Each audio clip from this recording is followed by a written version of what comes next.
আলহামদুলিল্লাহ, আল্লাহর অশেষ রহমতে আমিও কন্টেন্ট মনিটাইজেশন পেলাম। তো এখন হচ্ছে ধরে রাখাটা হচ্ছে বড়ই কঠিন। আসলে অনেকেই বলে মনিটাইজেশন পাইলেই কিন্তু মানে টাকা ইনকাম করা যায়। হ্যাঁ, সত্যিই টাকা ইনকাম করা যায়, তবে রুলস মেনটেন করতে হবে। ইনশাল্লাহ ফটো এবং স্টোরি থেকেও ইনকাম দিচ্ছে আলহামদুলিল্লাহ।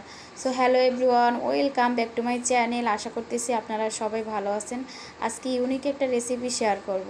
তো এখানে আমি মিষ্টি কুমড়ের ফুল নিয়েছি।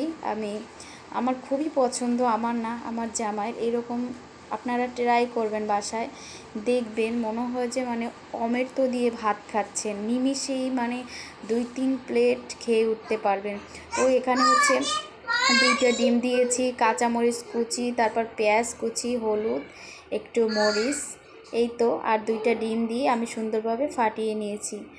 অবশ্যই কিন্তু আগে পানি ঝরিয়ে নেবেন, আর নয়তো পানি বের হবে।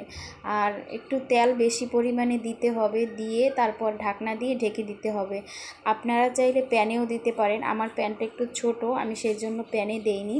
তো আমি জাস্ট এই কড়াইটা আমি রান্না করে খুবই মানে কমফোর্ট, আমি সেই জন্য এই কড়াইটায় বেশি আমি রান্না করি। আমরা এটাকে বলি তাওয়া, আর আমাদের শ্বশুরবাড়ির এলাকায় এটাকে বলে কি যেন একটা বলে, আসলে চড়াটি বলে। তো যাই হোক, এই তো দেখতে পাচ্ছেন আমি কিন্তু কেটে নিচ্ছি, কারণ পুরোটা আমি উল্টাইতে পারবো না, সেই জন্য আমি এরকম কেটে কেটে তারপরে উল্টিয়ে দিচ্ছি। তো অবশ্যই ফাইনাল লুক দেখার জন্য আমার সাথে থাকুন। এত ভালো লাগে খেতে, কি আর বলবো। আপনারা চাইলে কাঁচামরিচ না থাকলে আপনারা গুঁড়ো মরিচ দিতে পারেন। আমি এখানে কাঁচামরিচও দিয়েছি সামান্য পরিমাণে, এবং গুঁড়ো মরিচও দিয়েছি। এই যে দেখেন কেমন হয়েছে, একদম চাকচাক হয়ে।